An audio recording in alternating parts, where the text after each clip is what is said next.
Welcome to Our Power is Within podcast.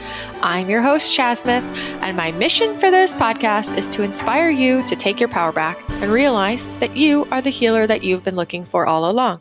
We are all capable of healing in mind, in body, and in soul. Before I introduce today's guest, I was actually excited to share with you that this episode is brought to you by CFS School, founded by Jen Mann and Cardin Rabin.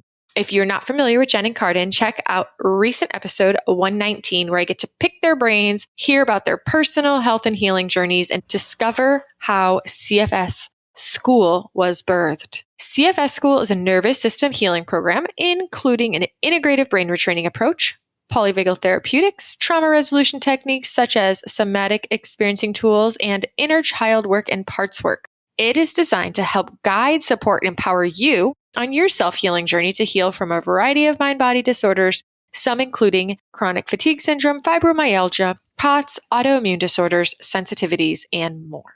There is a self-study option that is perfect for people who want to go at their own pace. While the program is set up in 12 modules, I personally found it super helpful to tune into what felt most supportive and spend more than 1 week on some modules where I really wanted extra practice. However, if you are someone who wants more guidance and live support, sign up soon for a discovery call for the next live cohort, which begins at the end of June. Links in the show notes. Okay, so our guest today is actually a repeat guest who is back for round 2, Matthew Stensland-Bos, and I had so much fun chatting the first time, and I had such amazing feedback from so many of you that I knew I needed to have him come back for another juicy chat. Today, we dive into a combination of some questions that were submitted by listeners, as well as most commonly asked questions that he receives as a neuroplasticity coach. And we even touch base on things like what he has learned over the past couple years through his personal coaching experience. What a fun chat. I love this guy. I love his thought process and how he explains stuff. So I think we're all in for a treat. Enjoy. Matthew, thank you so much for being back with me for round 2. Hey, thanks for having me. Yeah, I'm really excited. We had such a great chat the first time around, so I look forward to today. Me too. It's going to be a lot of fun. Yeah. So we're going to dive right in. So the last time that you joined me on the podcast, we were mostly focusing on your personal recovery story. So it was like our testimonial story where you shared a lot about your experience personally and what you learned along the way, the challenges and struggles you had, and how you overcame them through that whole process, which I believe, and you can correct me if I'm wrong, you navigated your healing journey for several years, right? It was quite a long journey. Correct. Before I found the brain retraining tools I needed, I've been doing it for, almost 15 years, depending on where you put the beginning marker. And then once I put the right tools together and started to move forward finally, it still took me several years. Maybe 3.5, depending on where I put that marker, because for a lot of people, it's not like an absolute obvious demarcation point of this is done now, but yesterday it wasn't done. You know what I mean? Right. Yeah. I know that when we talked, you were kind of at the beginning of your coaching practice. You were just starting to immerse yourself into the other side of the spectrum, which was actually coaching and helping to be a guide for other people along their healing journeys, correct? I'm not sure how far I was into it at that point. I don't remember when we talked, but I'm now about 3 years into it. So yeah. Yeah, it's been a while since we talked for sure. So you've definitely got a lot of experience under your belt since the last time we talked with coaching and helping other people, which is really awesome. We're going to kind of get into that, and we're going to definitely go into what you've learned through being a coach and being a witness to other people's experiences. But for starters, I just want to actually do a check-in and see in the past, let's say, year or so, year and a half, what you have encountered in the line of any challenges, like if you've had any new acute symptoms or just potentially any sickness or even just any emotional or mental challenges along the way since we've last talked, and how you navigate these challenges or these tough times. That's a great question. As I was saying to you before the podcast today, I don't know if it was COVID or if it was a cold, but I got a nice old immune response a week or so ago, complete with body chills and nice cough and wanting to sleep a lot. And that was really cool because just seems like my immune system works beautifully. And I get one of those every so often, maybe every year or so. I do a lot of playing piano at nursing homes and restaurants. So then I end up being exposed to different things and my immune system works really well now. Can I ask you a question Yeah, first? please do. I don't know how you reacted before mentally or emotionally when you would get quote unquote sick or have these types of healing phases. But now compared to before, how do you feel that you're able to respond emotionally when you experiencing something like a cold or an illness? Do you just welcome it, and do you have any fear around it, or just overall what's your mental state when you have something like this that you encounter? It's not a big deal. I don't really change too much. I just rest a little extra if I'm like, try not to expose myself to people if they're, if I'm in that state, but not too much changes for me. Uh-huh. I don't enjoy it. I don't enjoy being sick, but it doesn't scare me. It's just more of like, come on. I don't want to deal with this right now. Right. No one wants to deal with those symptoms, but you don't have a fear that it's going to linger or last like it did once before in your life.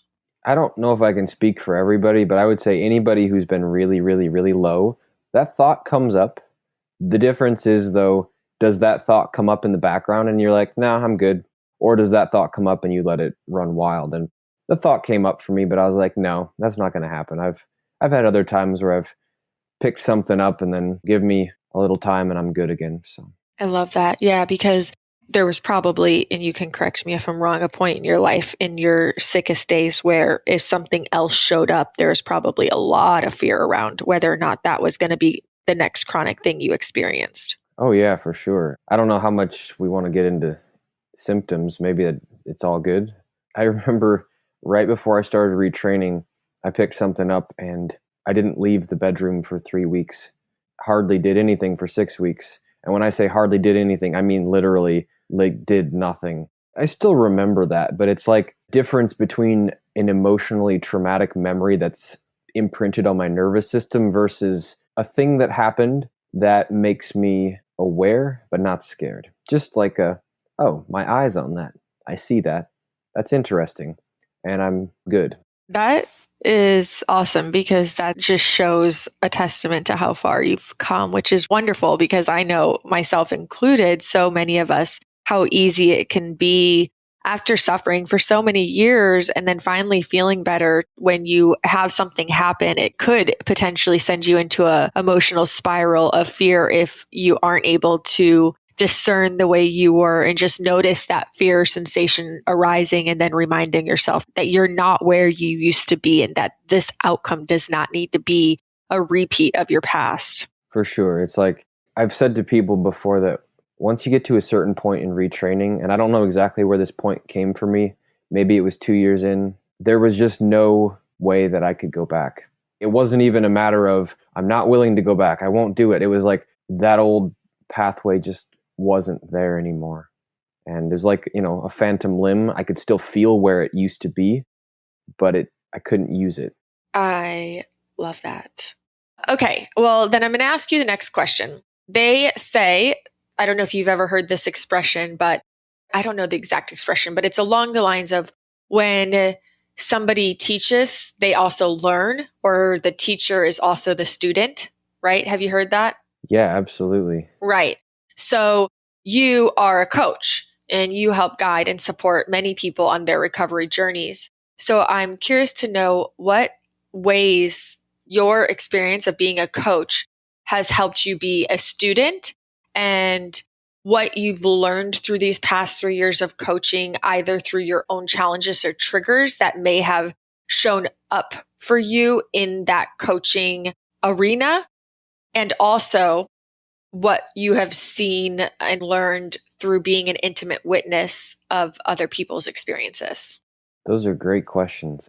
One of the things that I've noticed is just how incredibly resilient people are. Getting to see it through sort of outside eyes reminds me like, wow, we've all really done something Herculean by managing to pick ourselves up and get through this and move forward. But there was a part of your question earlier on that I wanted to address, and I don't remember what it was. But you were asking, what have I picked up along the way?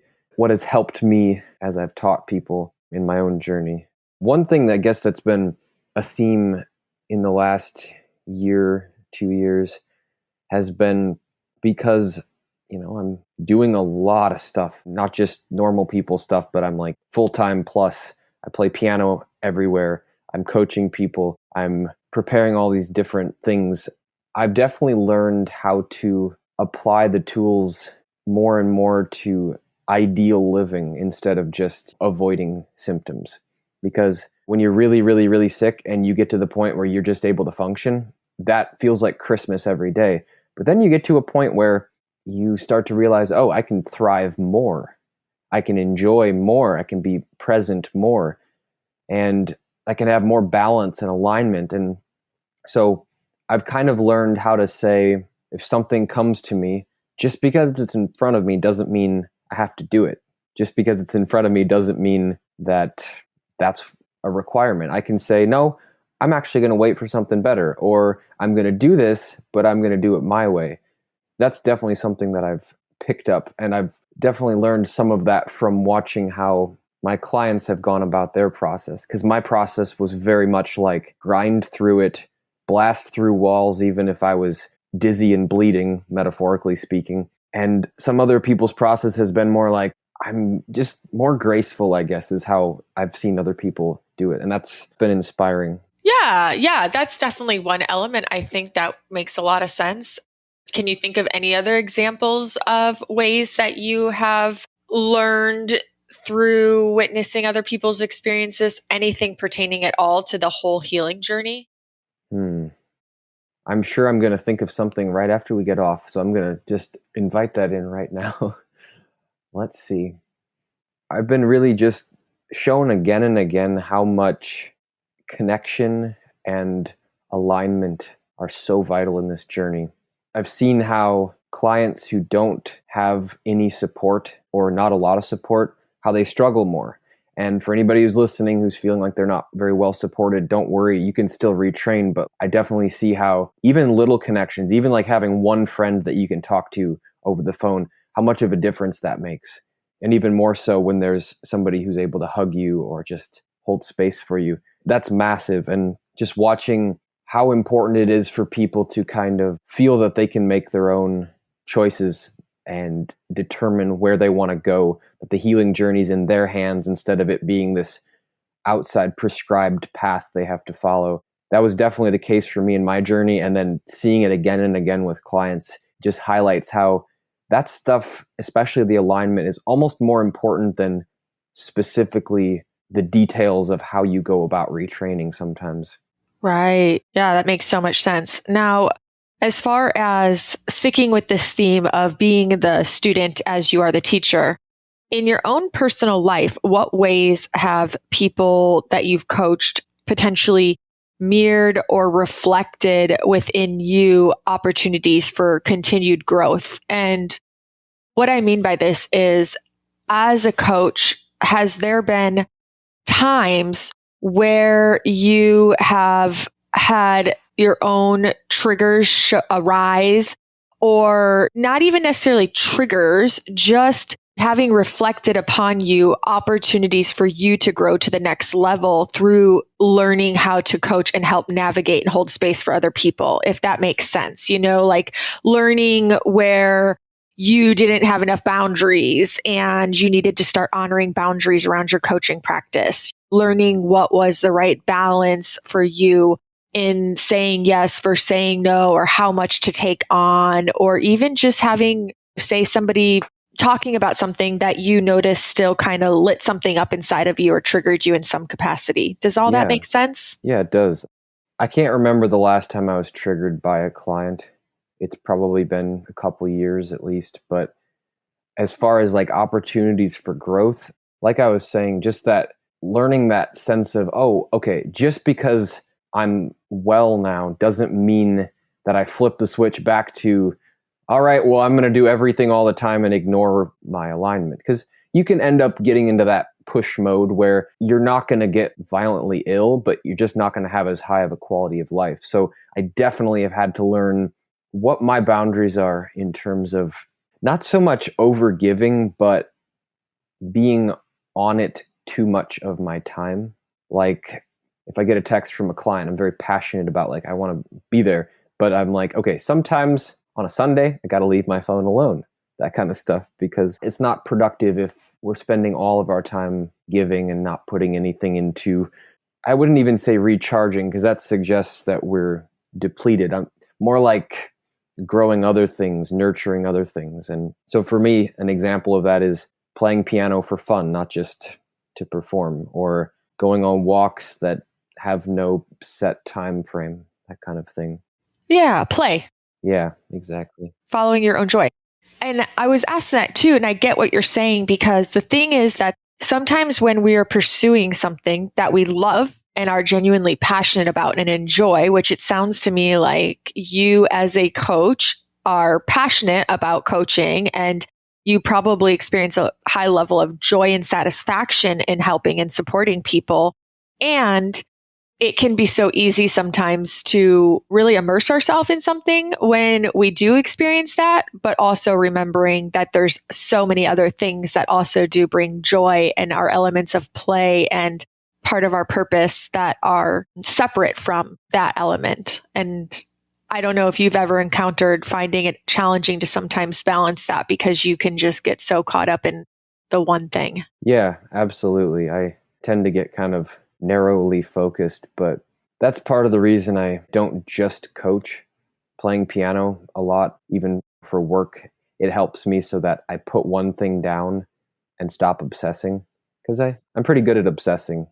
I love that. And I relate. I was talking to somebody else on another episode about how when I get into something, especially if it's a creative outlet, I can get so immersed in it. And I have to remember that while I am experiencing a level of joy in the immersion, I also know that I can sacrifice sometimes other things that are also very valuable and important.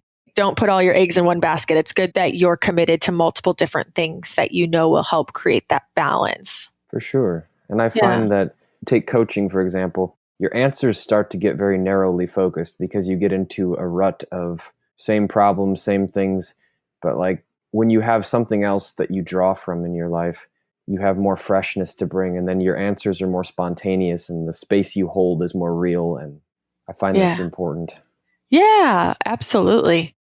Okay, so you kind of already mentioned one aspect of the question I'm about to ask, which is you talked about how connection and alignment are so important for healing, and how you've noticed that clients who don't have support can often struggle a bit more.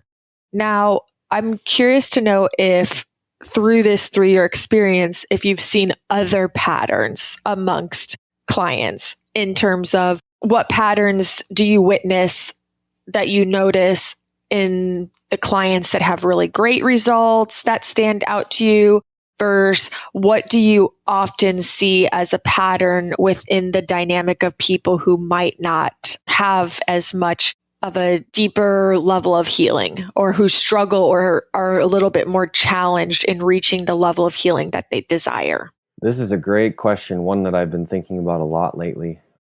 I could go on for an hour about this, but I'll name a few of them. One is what I'd call uniqueness in a bad way, or terminal uniqueness.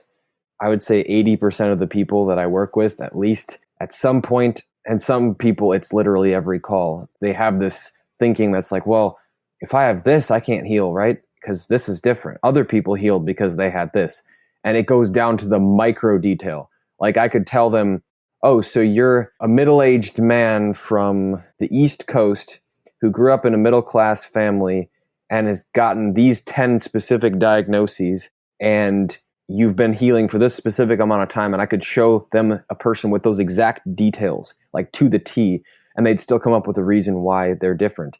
That chronic uniqueness is a really bad thing in the sense that it stops people from healing, because you're just looking for reasons why you can't heal. And the truth is that brain retraining can help anything. Like, I don't even care if you're dealing with a broken leg. I'm not saying brain retraining is all you need to heal a broken leg, but like, let's say you're living in severe chronic stress and you break your leg. This happened to some friend's mother recently, a couple of years ago. She broke her ankle and she was under so much stress that she did all the right things physically, but it wasn't healing because she was under too much stress. And nutritionally, she wasn't taking things in because she was under all that stress.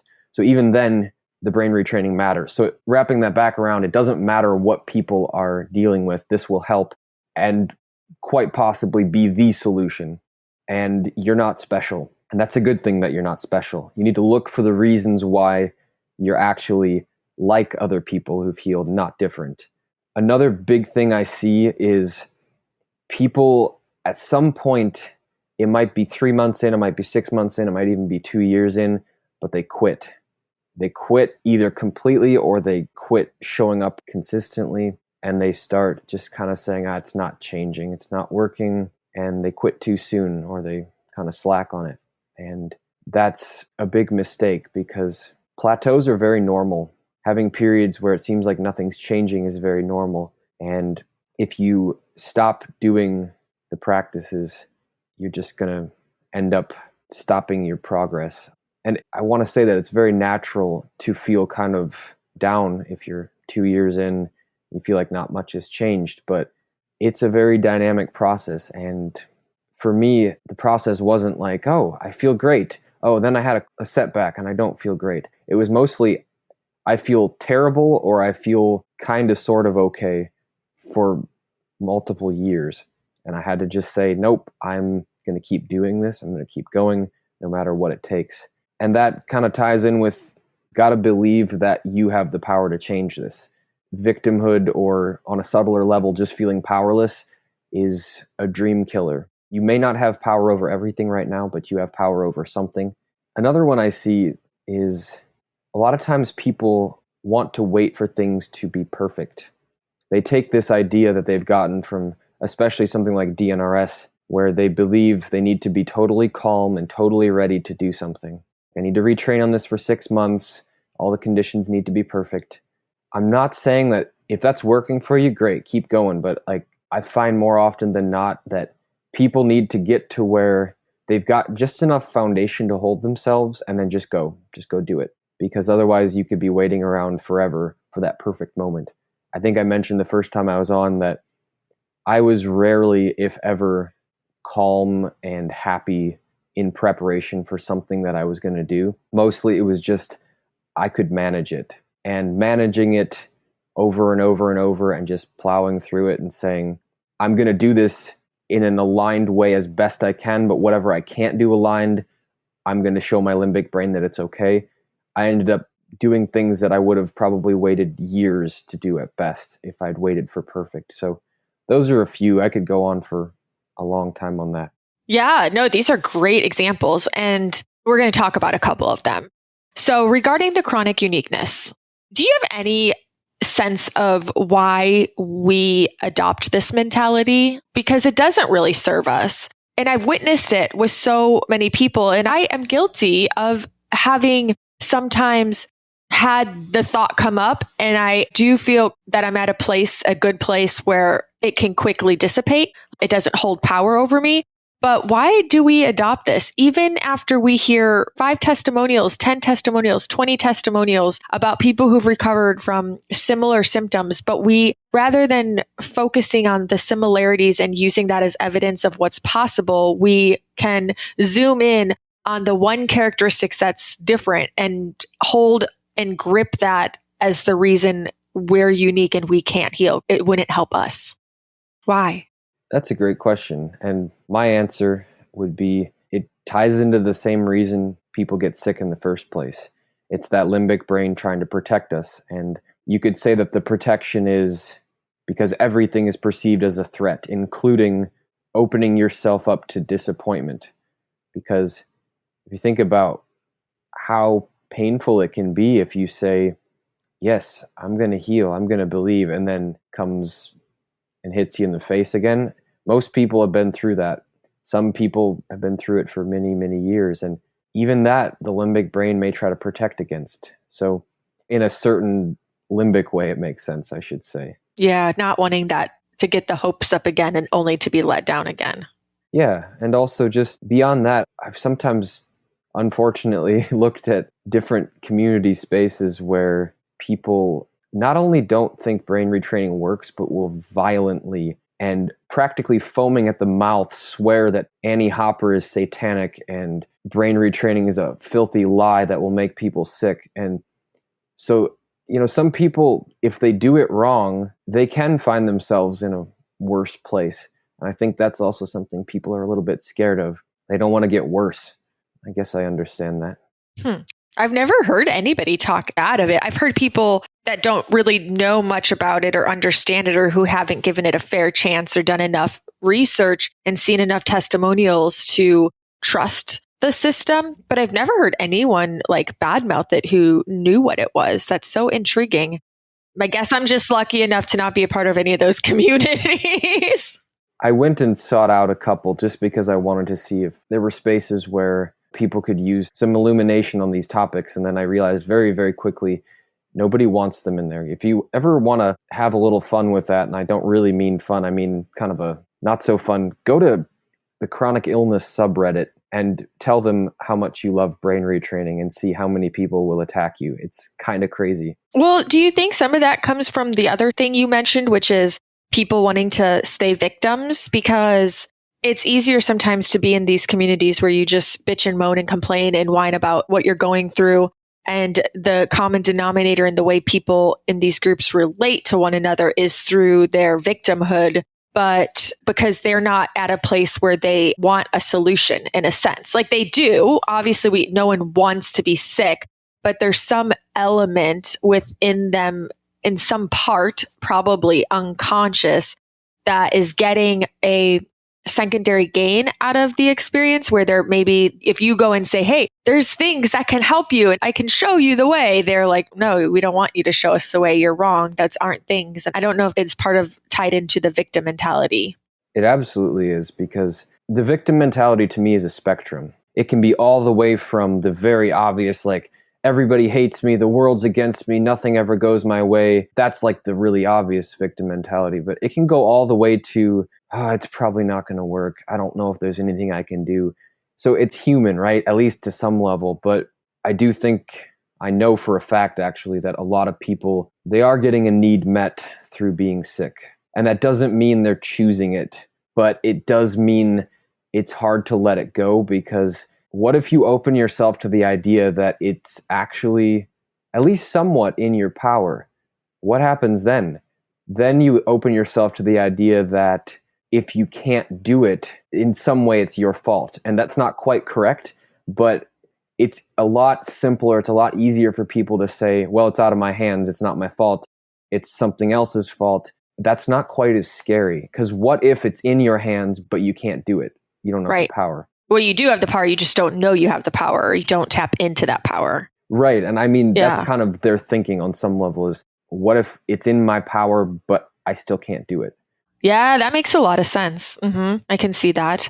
So the other thing you mentioned too, which I wanted to touch base on, is that people quit before the magic happens. That was not your verbatim, but that was the notes I took. They quit prematurely. That's real, because especially I think sometimes in the community, there are people who have really high levels of healing and success in a very short amount of time. And sometimes I think we place this expectation on ourselves that we, quote unquote, should also be able to have these healings and relief in a short amount of time. And when we don't, we start to feel like it's not working, or we're wasting our time, or what is this all for?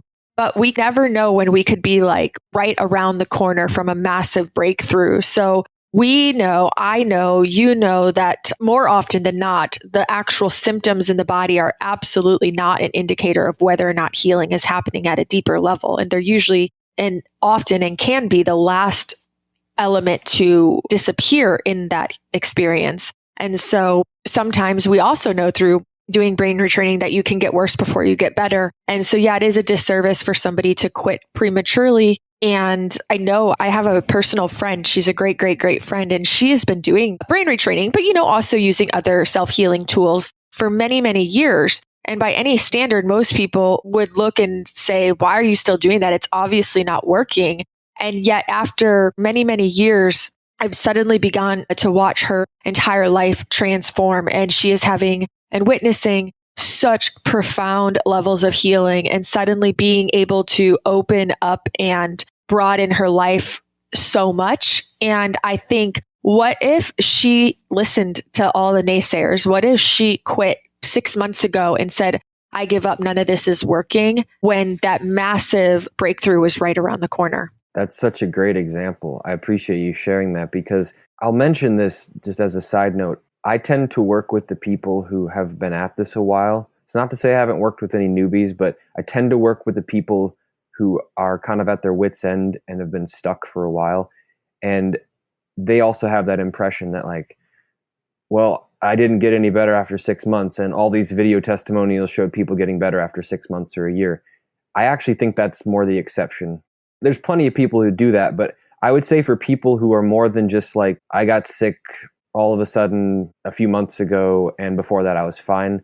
With people like in my case, where it was like a long, long process, I don't actually know if I've met anybody who just magically all of a sudden overnight got better. It was more of at least a couple years in most cases. And just realizing that it can be a little bit depressing if you're standing at the beginning of this journey and thinking, oh my God, I got to go through 2 years of this or whatever it is. And I don't know what the timetable is going to be, but it's better to think that than to think, well, if I don't get better after 6 months or a year, it's just not working. That's just not true. There were symptoms that I had 2.5 years in.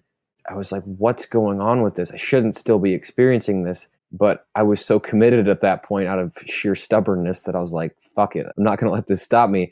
And then eventually those things, they just disappear, but you don't know how long it's going to take. Yeah. And had you just quit, you wouldn't have had those experiences of breakthrough.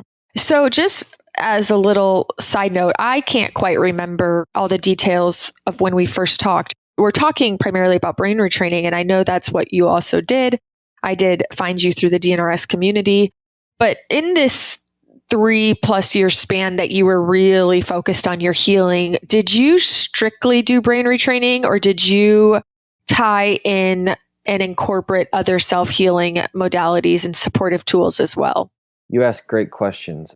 One of the signs of a great interviewer is when it makes the person think about things they wouldn't have otherwise thought about, and it gets to bring it into more engaging topics. So I appreciate that. So initially, I was obsessively focused only on brain retraining. And the only things I did along with that were like maybe some vagal toning type stuff and trying to take steps in terms of my purpose and my alignment, my authenticity. I reached a point where I was kind of at a stuck point with retraining. And it takes a while to figure out whether you're stuck truly or whether you're just at a plateau. But I could feel there were just a couple little things I needed to add in. So at one point, about 1.5 years in, I needed to add some pieces that were kind of more bottom up instead of just top down.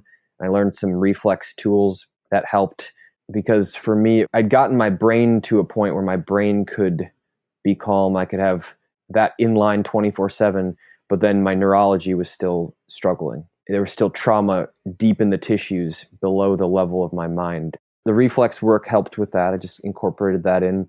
And then there's a trauma process that I did over 2 years in that helped make it so that I was no longer just like getting through, but still living in trauma as I was getting through. It was more of like, if something came up, it was annoying and frustrating instead of traumatizing.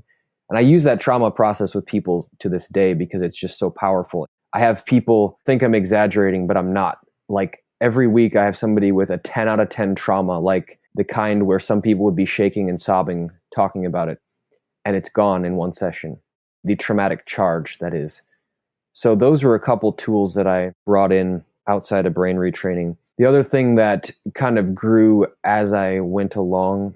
So at first I wasn't doing anything nutritionally, and I think I started taking some very basic supplements, like maybe 9 months into retraining again. But once I was maybe at the very end of it, and I knew like, okay, I'm brain retrained now. I just want to build my body stronger. I want to look at my longevity. It's the same reason why just because people can drink alcohol all the time if they choose to, doesn't mean they're going to have a diet of crackers and beer for the rest of their lives. It's the same way that I just wanted to look at my nutrition as well. And it's another tool I use with clients. There's a protocol that I use based on hair metal analysis. And at the tail end, I started to kick that up a little bit more. This wasn't really a methodology or a modality, I should say, but pretty much 6 months into retraining and past, I just really made my focus, how do I live as much as possible? How do I do whatever it takes to follow my purpose? When I really truly got to the point where brain retraining was something that I did religiously, but it was still not the most important thing in my life anymore, that was a really important point. It wasn't that I was done retraining, it wasn't that I was done healing, but I was more focused on my mission than anything else. That was a really important point. I love it. This is all so good. I have a few follow-up kind of questions, comments for you. Please do. Okay, where do I start? Okay, so as you're doing all of this kind of new stuff that you integrated slowly over time, were you still also doing classic brain retraining in addition to? Oh, hell yeah. The thing that I always tell people is initially, I do not recommend doing multiple things. And if you do, make sure your brain knows that brain retraining is the key. Brain retraining is the most important part of your healing. Anything else just supports that. Because if you start going into, well, brain retraining is not going to work, so I'm going to do this, you can actually destroy the whole process. So you could be working with a doctor and getting massages and going to chiropractors and doing different devices as long as your brain knows that those are only supporting the brain retraining. Like supplementary tools to the brain retraining is what you're saying in your experience.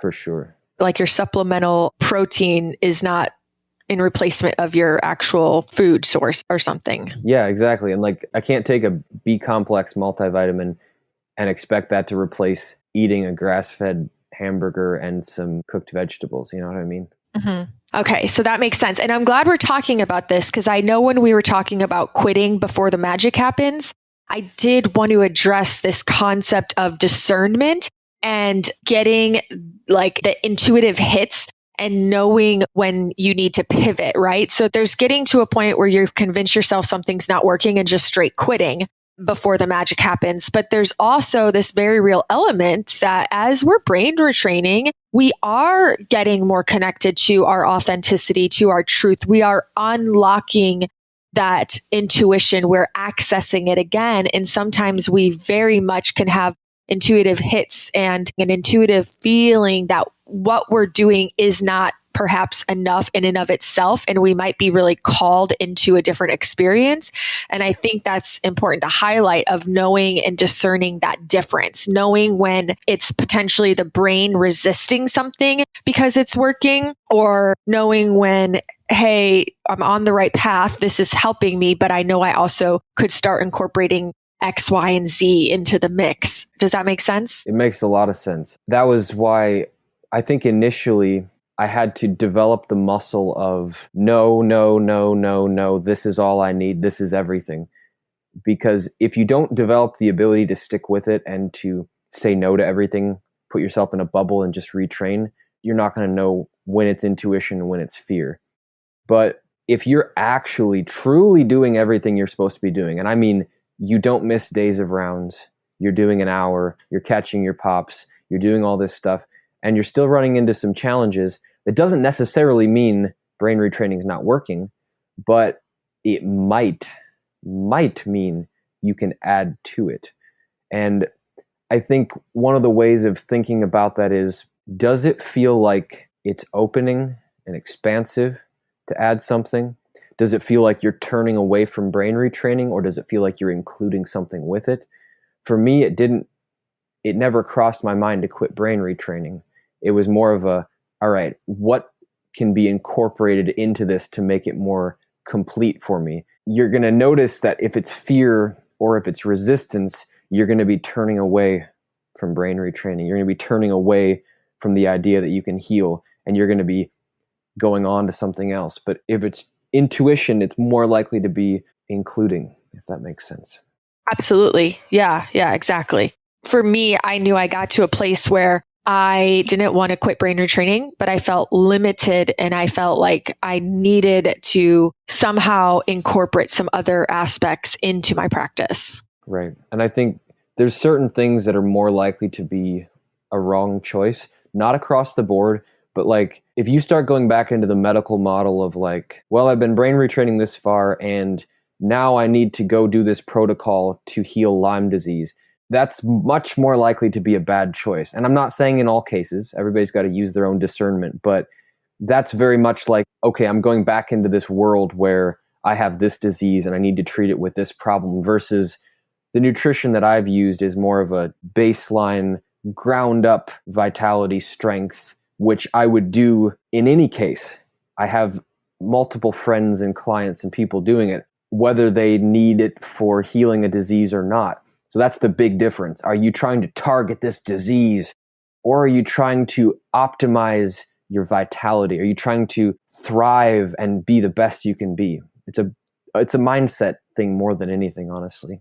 Mm-hmm. Yeah, that makes sense.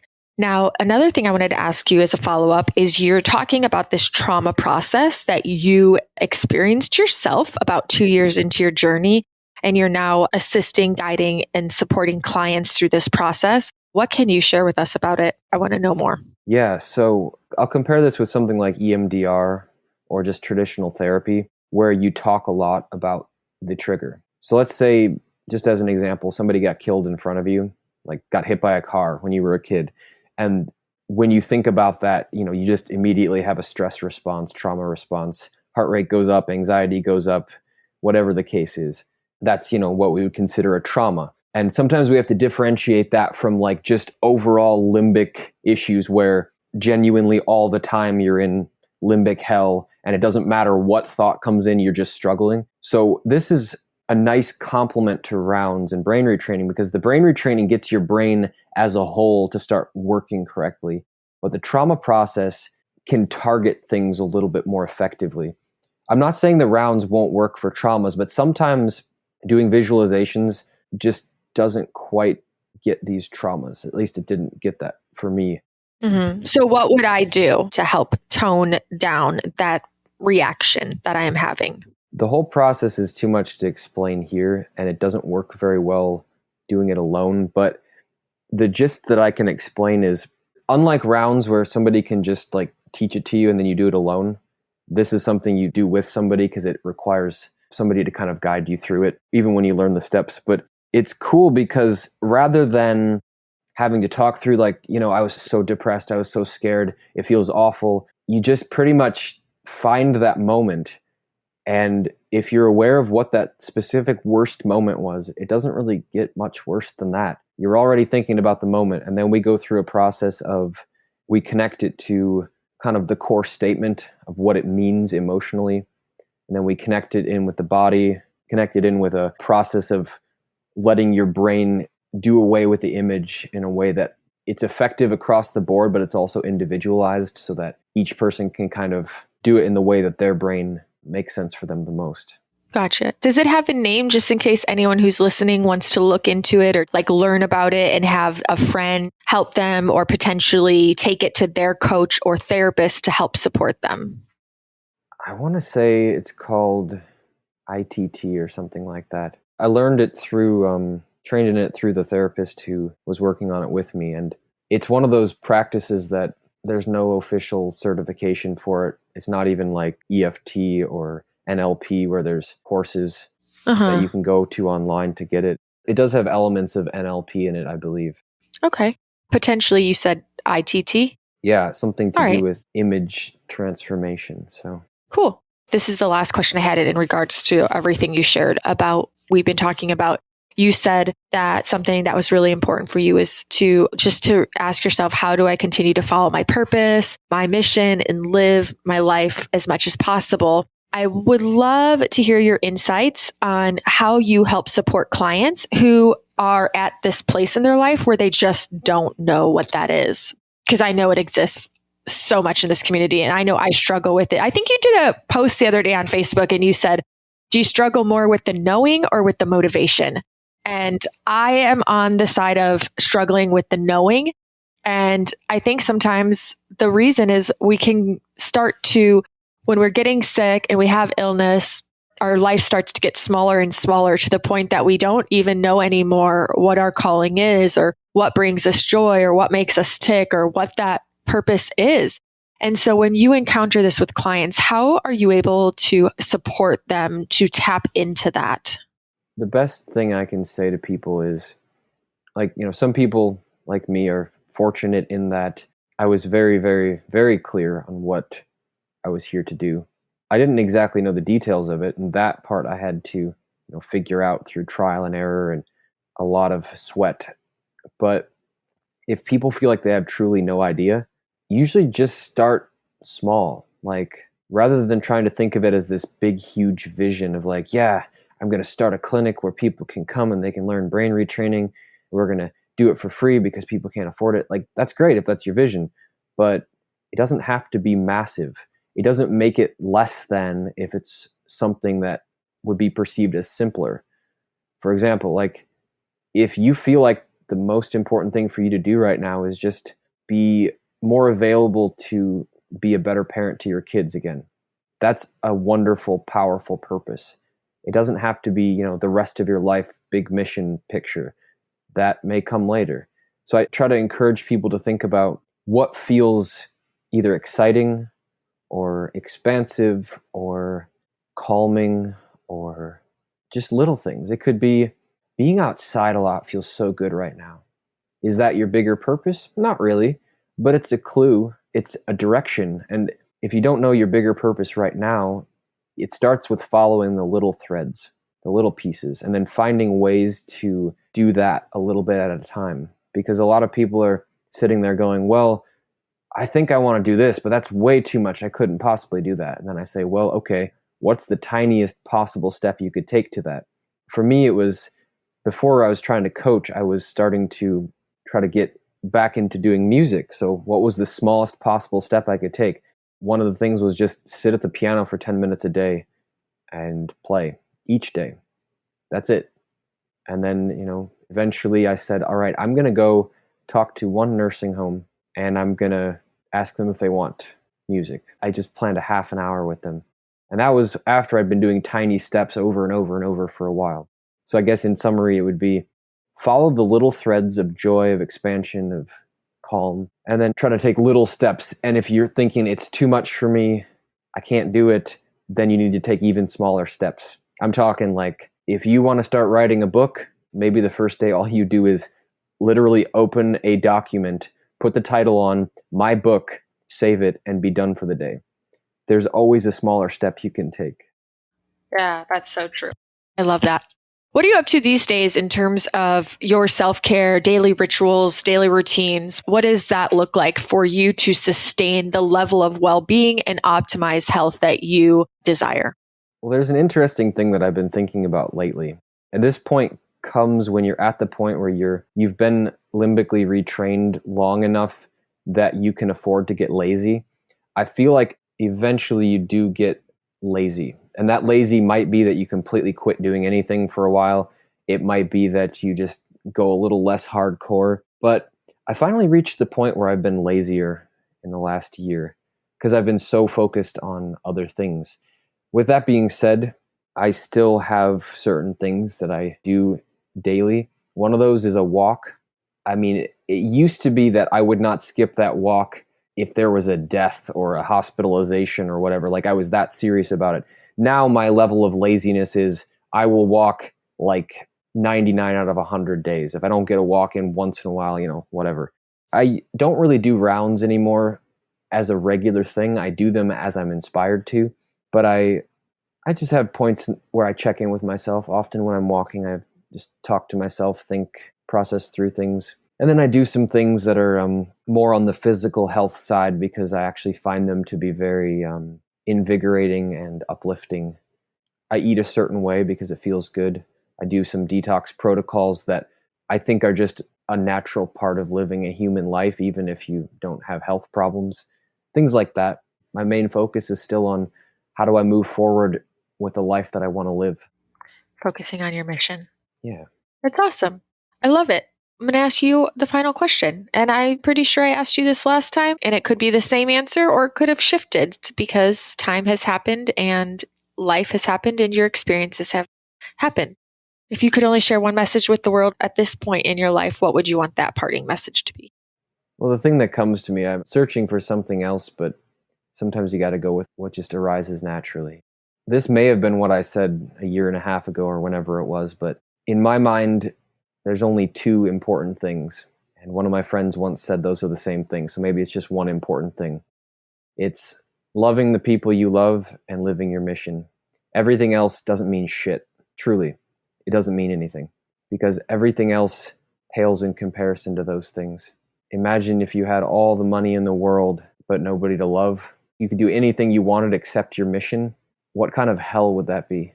But conversely, if you have people that you love and you can follow your mission, like you could be homeless and you could be unsure where you're going to eat next. And I would choose that any day over a contented prison where I have no love and no purpose.